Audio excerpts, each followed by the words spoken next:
fiction, science fiction, horror, fantasy, crime, LGBT, thriller. You have now entered the House of Mystery.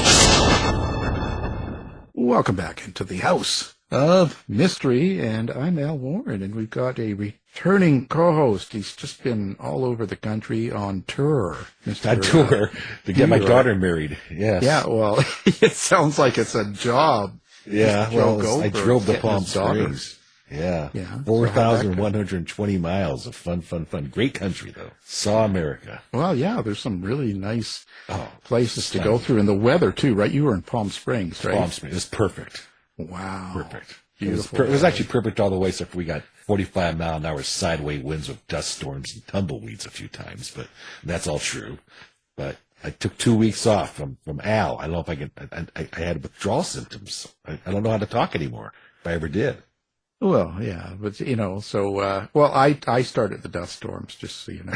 But, yeah, you're a bunch of wind. Yeah, flicked the switch, and it just all came anyway, And Halloween, how did that go? You give out a lot of candy? Awful, with the huge. We've had lots of kids for a few years. Last night here in the Chicago area was massive winds and chilly, and we probably had 30, and we have a lot of leftover candy. A little less leftover than there was this morning, but because I get the stuff I like, of course, which is what you're supposed to do. And but it was a very low energy Halloween right here. It was just windy and cold. Oh, well, that just kind of comes with the territory. It's always we don't get in my Kelowna place, not Seattle. In Kelowna, people that know have a house. We don't get any kids trick or treating. Oh, we used to have this all planned out because it's the density of house per block, theory. You don't want to walk a long distance. You got to go house, move it along, maximize your candy in time. No big long streets of houses with lots of land. That's bad use of time. Yeah, that's what this road is along the lake. It's all. Yeah. And not only that, that's where that creepy guy lives. Well, that's true. Don't go there. I'm the stuff stories are made up. He's true crime. Yeah, spooky stories. So speaking of that, we've got a guest here, and she's got a new book coming out November 26th. So that's not far away. Heavy Are the Stones. She's co-written it with J.D. Barker. So Christine Daigle, thank you for being here. Thanks for having me on the show. Wow, Christine. Wow. So you're writing horror. Is this something that you've always sort of thought about? Well, I'm a bit of a multi-genre writer. I have written a little bit of horror before this. So this is more a serial killer thriller than horror, but it is my first time doing thriller, and I had a blast doing it. What's the ultimate goal when you write a thriller? Like, what is it? How do you create psychological thriller? I'm taking it that there's not a lot of. It's not so much based on the violence or the gore. It's based on something psychological. Ooh, see, I'm smart. Yeah, tension and dread, right? That's the goal, maintaining tension and dread and escalating it throughout the book until you can't put that book down and you're staying up at night to finish it. That's the goal, yeah. Well, give us the basic premise of this, of the story so people know kind of what's going to happen throughout the book. Sure. So like I said, it's a serial killer thriller, and I might be a little bit biased, but I think it is nostalgic in all the best ways for those serial killer thrillers we grew up with, like Seven and Silence of the Lambs. You like that? This is going to be your jam. But a very fresh and modern twist. Basically, the main character, Jena Campbell, is a detective in Pittsburgh, and it is coming up on the 5-year anniversary of when she put a notorious killer away. Media dubbed him the Leviticus Killer because of his method of choice. He's a very large, very physically imposing man who stoned his victims to death. And this is coming up, and a stranger appears on social media calling himself Azrael. He's taken responsibility for a recent, very high-tech killing, and he is demanding the release of this Leviticus Killer. Jena did something a little bit unethical, a little outside the law to put him away. Azrael seems to know this or something about it and has threatened to unleash 10 days of horrific killing reenacting the 10 plagues of the Bible if she doesn't set him free. So she has to face this old school killer behind bars, this new school high-tech killer running wild, and what she did to put him away to save lives. And that's kind of the premise of the book. Well, that's a heck of a premise. Did you have Jena first or the premise first? What'd you come? The premise first, actually. Yeah, the premise first. So, when I was writing with JD, when he decided he was going to start a co-authored series, I was his first one, and he said, pitch me some ideas. So I pitched him 3 ideas, and this was one of them. So I basically wrote like book jacket copy, like a blurb of what the book would be about. So I had the premise before the character. So now how'd you build the character into the story? You know, that's a good question. So some of it was just kind of feeling it out. I knew I wanted to do a woman detective, wanted to make her very strong, and voice is always the hard part. So those first 3 chapters, I wrote them a heck of a lot of times, trying to get the voice, trying to get the character and to see who would fit into this story. And she just kind of evolved through the writing, through drafting her voice over and over until I felt like I had the right person for this story. Is she first person or is it third person? She is first person. There are also some third person chapters from one of the victims' perspectives. So It's exactly the kind of book I'm writing. Let's talk. Yeah. I'll back off now. I'm writing my first, I'm on the, I literally hate to use the word, on the last chapter of my forever taking draft because I'm writing a first person female. And as I always quote, I'm not trying to write a female, I'm trying to write a person. Right. Right. So I'm trying to put them into the story. So how did the story bring out those attributes of your character? How did she develop over time to the end? Yeah, that's a good question. So I knew she had to be tough. She had to be independent. She has an awesome partner who is kind of her counterpoint, is very different. Also a great detective, but very sweet and very kind of positive, optimistic always, where Jena's more serious. But I knew she had to be very competent, very independent, had to be doing some things on her own that she felt was right. Because a lot of this book is struggling with when is doing the right thing wrong and when is doing the right thing right and when is doing the wrong thing right.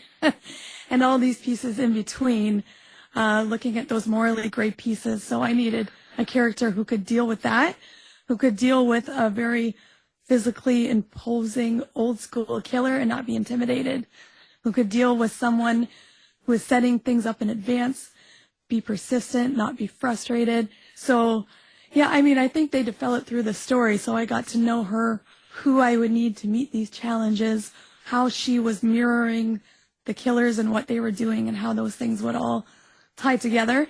I feel like you don't always know kind of in the first draft what you've got. You've kind of got a lump of clay and you're sculpting and you're shaping it. So as I started chipping away at it, at the end I'm like, oh, okay, I get this is about and I get who she needs to be.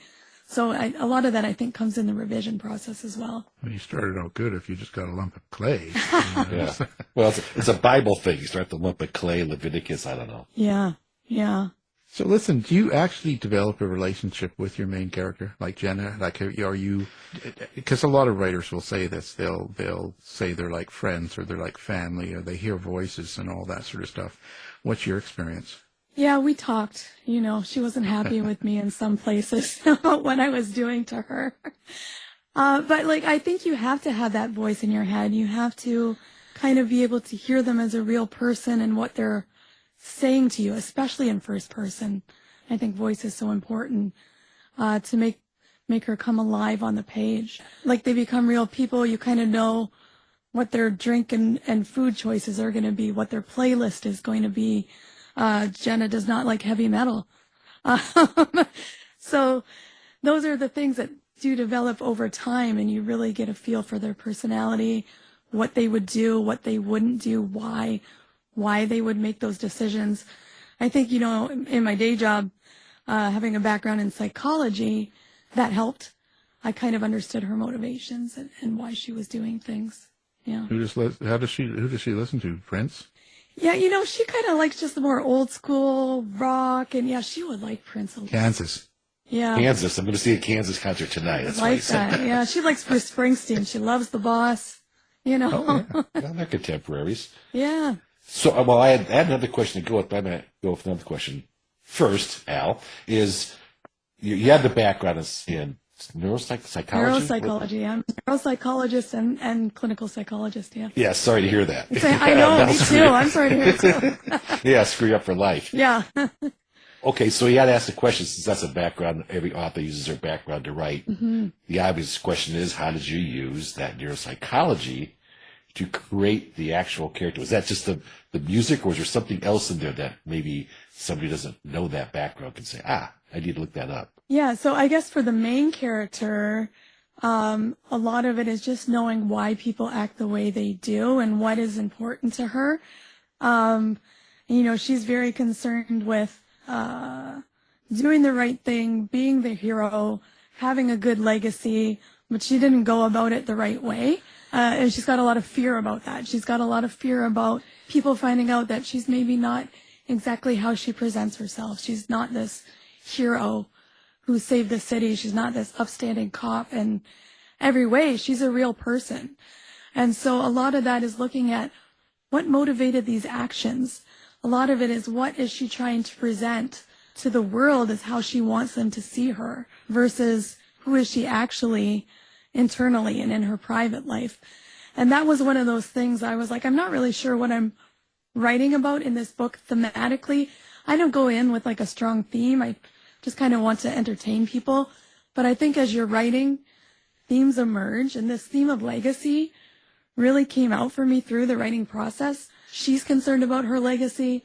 The old school Leviticus Killer is concerned about his legacy.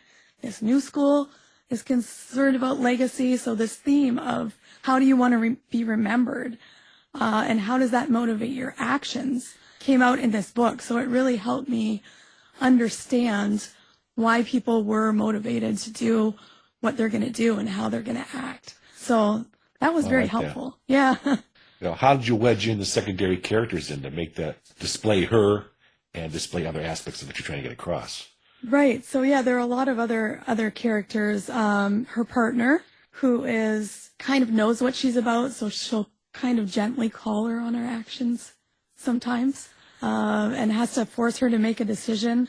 So some of those things, Jeff Elkins, who is a friend of mine, writes this book called, he's got Engines and Anchors and Hazards. And I kind of think of characters in that way. So an engine is someone who pushes you to be your best self. Not necessarily a friend, but it could be the killer. They're pushing you to have to make decisions that make you your best self. And then you have anchor characters who hold you back, or are like, oh, you shouldn't do that. You're going to get in trouble. And then you have hazards who just kind of help you force a decision. So her partner is kind of a hazard, forces her to make decision. The killers are forcing her to be her best self and to face what she did and to change. And then you've got some anchors holding her back.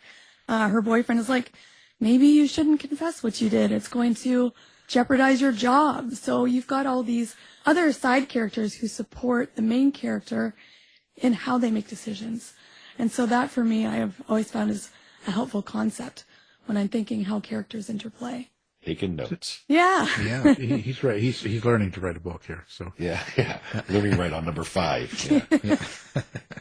Well, and so now you've got a co-author in this book. Yes. So how do you tackle doing a character or characters like, let's say, Jena, because you do have a relationship and you know your character and you kind of know what's going on. So do you guys write characters together? Do you bounce ideas off? Do you have to approve each other? Like, how does that, because I know when we had Richard Chismore on just shortly ago, he said that it's the ultimate trust for him to write with another person a book. So, because he's written with Stephen King. And Stephen King's like a new writer, right? He's not, He'll be big someday. Yeah. And so, and you've, J.D. Barker's a pretty big writer. Right. So, I mean, so how do you, what's your experience with writing another character with another person? So that's an interesting question. So for this book, for Heavy Are the Stones, it was more of a mentorship role. So he was kind of like, you come up with the book, you write it, and I'm going to give you feedback as you go along. And then when you're done, I'll kind of, put the final touches on it and that kind of thing. This one, for me, it was like a mentor. So I kind of had control over this book and the characters, and he kind of pushed me in areas. Maybe you need to think about this, maybe go darker here. He made me go dark. This poor victim in third person. It's probably the darkest I've ever written. So, it was a good experience. It's kind of pressure because I know it's going to him and he's looking at it, but it was more of a mentorship than I would say like a true co-writing. But we are actually writing another book together right now where we are truly writing it together.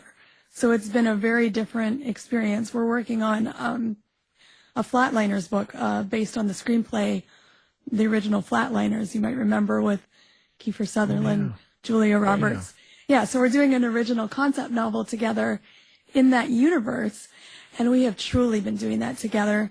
And it's been brainstorm, some of us drafting first chapters back and forth, coming and working on them together, stopping, re-outlining, re-brainstorming. So that has been a truly different process than Heavy Are the Stones has been. And I think now that, we had that trust and he knows what kind of writer I am, we can work collaboratively. And you're right, it is such a trust exercise because you really have to understand the other writer and their voice and their vision, I think, to be able to do that together. So I've had two very excellent but very different experiences writing with JD, and I'm happy to talk more about that. But it has been fascinating growth and a real push for me. I call it my writer boot camp because we're just writing really fast, constantly, every day, all the time. JD writes 4 hours a day, every day except Sunday, and I've been keeping pace with that, but I'm also writing Sundays. So yeah, it's been fun. I would imagine it would be. It's an unusual experience. Because I would wonder because you talk about your character, like Jenna, for instance, and how much you hear the voice and all that stuff and what she likes for music and different things like that. But what happens when Jenna does something you don't like or you're not happy with? Do you know what I mean? When it goes that far where your character starts to act or react differently than you would possibly write to begin with. Do you know what I'm saying? So, yeah. How does that happen? What do you do then? Do you kill off Jenna? No, I think you have to go with where she's going. And she's like, this is what I'm going to do. Actually, in Heavy Are the Stones, the climax got totally rewritten because I'm like, this is not how she would go about it. So I had a whole nice outline and everything, and I had to throw it out and write that part again. And it was better for it, like immensely better, for letting her do what she was going to do at that point. I know some people are outliners and some people are pantsers. I like outlines, especially when you're co-writing. I think it helps keep you on track. But I'm also a fan of throwing out outlines when your character wants to do something different. Were there things that you had written or thought about writing and just said, this isn't going to fly in the current time? I'm not going to say cancel yourself, but I'm certainly saying this is just not, readers won't like this. Even though it might work for the book, readers just maybe not. They'll misunderstand or whatever it might be. I don't know about that. I think there were some parts where I thought this isn't fun enough or scary enough. So I rewrote those parts. I think this is solid, but it's not tense enough. The tension's not there. The dread's not there. So I do rewrite for that. I don't know that I can predict what every reader is going to like. I think I kind of think of that one reader, and I'm like, okay, who am I writing this for, and will they like it? Will it be fun enough for them? Will it be scary enough for them? Are they going to put the book down, or can I keep them up reading? That's kind of my goal. Yeah, I don't know about, what people like or don't like. That's kind of personal taste, so I try not to get too caught up in that. Is there some sort of a meaning in this story? Is there something that came out of it as you wrote the story that you want the reader to take away? I don't know. That's the truth. I just wrote it to entertain people, but I did see things that came out as I was writing it. So legacy was one of the things I didn't even know was there when I started writing it.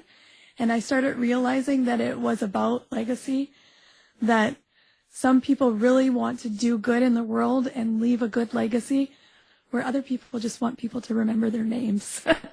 So a lot of that came out in the writing. And one of the other things that came out, so growing up, I grew up in a very religious household. My father is actually clergy. He's a reverend for the United Church of Canada.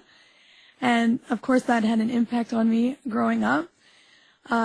Just in terms of looking at people in the church and what they do with religion, how it can be used for good, but then also how people use it to justify doing things that are maybe not so good and meet a personal need.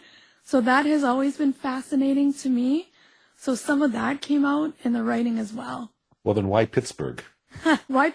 You know, that's a hilarious question. I thought it was funny when I said it. Yeah, no, actually, it was originally because of a law there that I wanted to use with the jury, but we never ended up using it. And we just kept it in Pittsburgh. Well, did it become a setting then? I mean, did it become an important character to the book to be in Yeah, Pittsburgh? it became, but I do love it. It's steel town, right? I love the old school steel industry. It really fit with the characters. Some of that, you know, bleakness of that industry leaving, that darkness. I love Pittsburgh. I think it's a wonderful setting nice for a city. But yeah, the original reason that I picked it was for a legal reason, for a law that I wanted to use that never ended up happening. But it was a great, happy accident, I guess, that it was set in Pittsburgh. Did you hang in Pittsburgh to write the book? No, I didn't. No. A lot of Google Earth, though. There you go. One of my kind. Yeah. You didn't go out the streets serial killing and getting What, the information. tram? No. Yeah. No, I didn't go get any good food or Oh, they have tram great or food, yeah. go to They a turned all those Steelers old- game or anything like that. No Pirates games. Turned a lot of old Well, factories that's the into advantage business. of writing, and then you can write off all your expenses. That's true. That is true. So what do you got planned next? You were talking about doing a second, kind of another book with JD. Where are you going next? Yeah, that's what we're working on right now is the Flatliners original concept novel. So we are in the thick of that. I don't know how long that's going to take. It'll take as long as it takes. So that'll be hopefully the next book that I have coming out with JD. Haven't involved writing that. It's a blast. I hope people really like it. I hope people that were fans of the original screenplay, original movie, enjoy the book. And then, yeah, you know, I've really enjoyed writing the serial killer thriller thing. I might do some more of that. I'm a big fan of speculative fiction, kind of near future, things that might be possible. Of course, with my background, I like to do weird brain things. So I always like to incorporate some weird psychology or some unusual things that might be possible with brain and brain technology. At my day job, I do a little bit of work right now with brain-computer interface, which I don't know if you know much about that. Elon Musk has made it a bit splashy. But I do it with a headset, so no implants. But it's just like an EEG that reads your brain waves. And we use it for kids who have neuromotor disorders, who can't have autonomy in their environment so that they can activate things in their environment. I've always found that fascinating, but while there is always good with technologies, there's also always ways these things can go awry. So I would love to explore a future book looking at that. Right. You know, it doesn't pick anything up with me. I have no brain. No brainwaves. No brainwaves. It's just a Yeah. flat line here. Just dead and nothing going on. But how do you think this whole experience has changed you? It's changed me a lot. I mean, I was more of because I have a day job, as many writers do. I have a full-time day job. And so I liked to write. I wrote a lot before. I was writing under a pen name on a serial fiction platform, which is high volume and high discipline. And this is also high volume and high discipline. So it has just really increased the amount of time that I spend writing. It's not kind of now like, oh, just whenever I feel like I sit down and write. I write all the time. I write almost every day, hours a day. And it's really helped me exercise and flex those muscles. And I think I've really grown and improved as a writer. And I just hope that keeps going. You know, I keep wanting to push myself, find new challenges, and grow as a writer. I think that's really the goal for all of us, right? Yeah. Yeah. And it's great until you get your next review that's bad. Then I try not to read my reviews, although I do admit I did read most of them for this book that are already out. So that wasn't my intention, but someone, not mentioning anyone, JD, sent them all to me. So I did start reading them.